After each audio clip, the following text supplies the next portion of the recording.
Aldir seized Aiden Castle and that tumultuous age came to a close.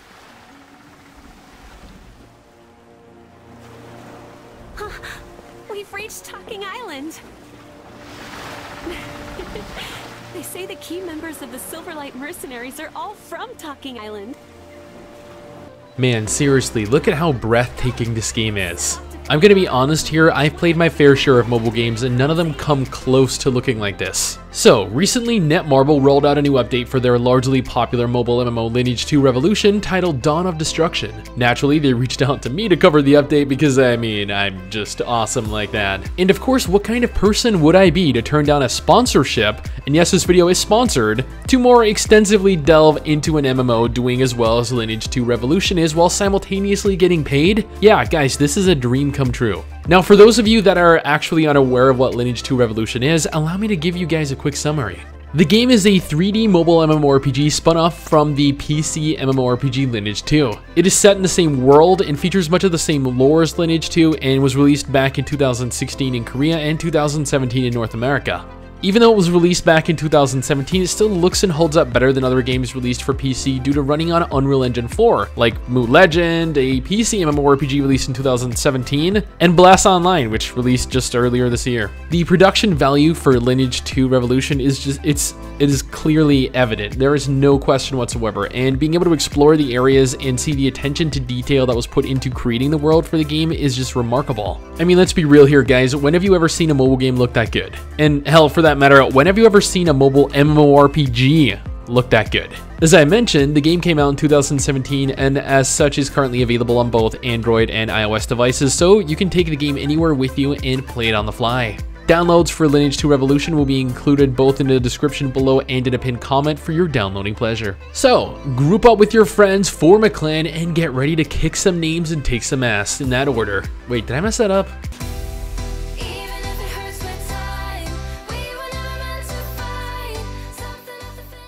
Lineage 2 Revolution features 5 distinct races, each with their own set of classes. You have the adorable dwarves, the effeminate dark elves, the beautiful elves, the generic humans found in every game ever made, and the most recent addition, which the entire video is about, the new orc class. Each race has access to 3 classes with 2 additional class transfers available as they progress to level 31 and 2 more once they hit level 271. The orcs, however, are more unique in so that they have access to a single class transfer both at level 31, which are comprised of the Raider, Monk, and Shaman, and level 271, the Destroyer, which is the Warrior class, the Tyrant, which is the Rogue class, and finally the Warcrier, which functions primarily as the healer. After completing your second class transfer, players then gain access to both unique title and a new skill to wreak havoc on enemies with.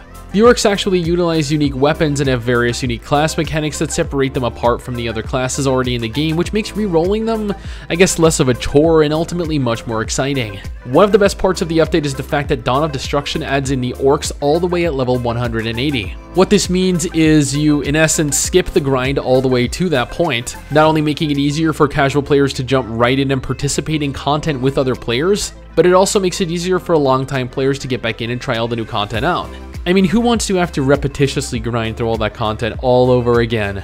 Now, there's plenty of story to go through, and to assist with the issue of having to repeat the storyline for content you've already done, Netmarble have actually given the orcs their own unique storyline to progress through until finally catching up with the other classes, intersecting and joining the main story together. Players will still require quite a significant amount of levels on your way to max level, however, which Netmarble actually increased all the way up to level 320. Accompanying the new increased level cap is the Dragonian territory of Avento, referred to as the Land of Dragons, featuring 12 new menacing monsters you've never encountered before and 21 new monster cores. There are 3 new regions added in the Avento territory. Dragon Valley, where episode 18 will take place and having a recommended level of 262. The Promised Land, where episode 19 will take place and having a recommended level of 274. And finally, Ancient Dragon Mountain Range, which is where episode 20 will take place and having a recommended level of 298. You can kind of get a gauge for how difficult these new regions will be based off of that information alone. There will also be additional expansions to the main quests and storyline, weekly quests, and sub-quests for players that are in need of new content to play through.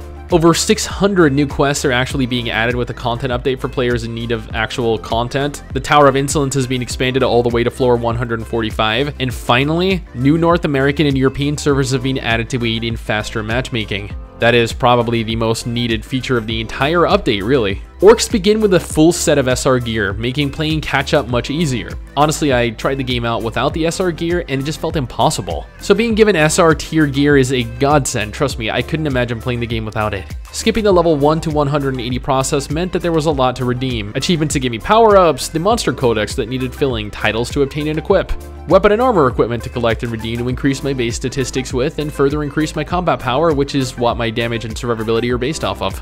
Honestly, while playing, I didn't really expect to find anyone that would have recognized me. I haven't played an extensive amount of mobile games or mobile MMOs, so I guess this caught me a little off guard, finding someone run right up to me and just shoot me a message. So naturally, being the curious person I was, of course I had to go right ahead and ask him which of Wiggy and I he preferred.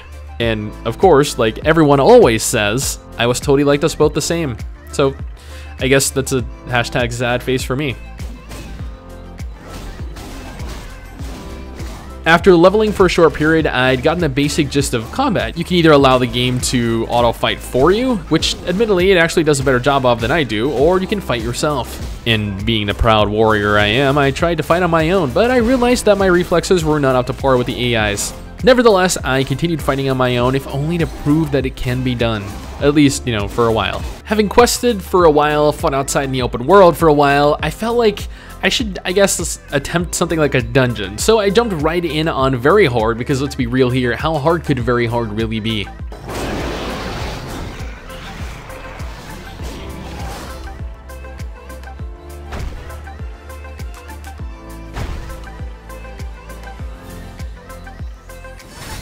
See? 1 minute 40 seconds. Clearly not as hard as it made it seem. Man, I need leggings though.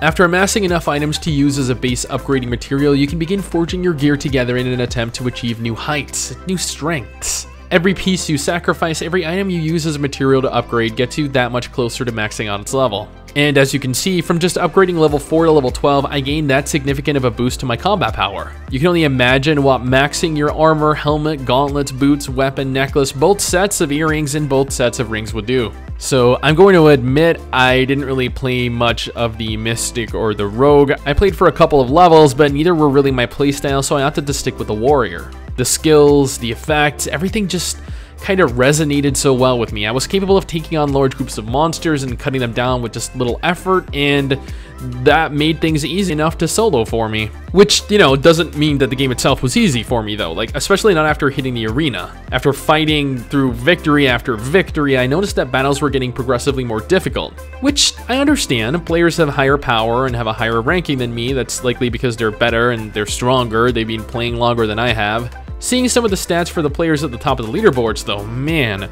if I ever make it to max level, then I have a really, really long way to go power-wise. By the time I finished, and I put a lot of hours into this, making it all the way to level 203 by the time it was all over, I'd experienced quite a lot. I am by no means an expert on the game, but the PvP I got to experience, the dungeons and instances I got to run, everything was immensely fun for a mobile game, especially a mobile game, and that is saying a lot as I've been disappointed by quite a few in the past. If anything, I urge you to at the very least give this a try. With the growing mobile market and the direction the industry is going, Lineage 2 Revolution is at the top of its game and ahead of the competition. Add on to that the fact that you can skip half the grind and begin at level 180, you're capable of utilizing cross-server matchmaking to participate in 3v3 honorable battlefields, the Temporal Rift, Summoning Circle, and Temple Guardian, and naturally, the new Orc race and classes associated with it. Well, I mean, honestly, what are you waiting for? Try it out for yourself. The worst that could happen is that you waste a little of your time. Alternatively, you could very well end up enjoying it. If you want to play it, again, the link will be in the description and the pinned comment. Anyway guys, that is it for me. Thank you all for watching, and I'll see you all next time. Peace.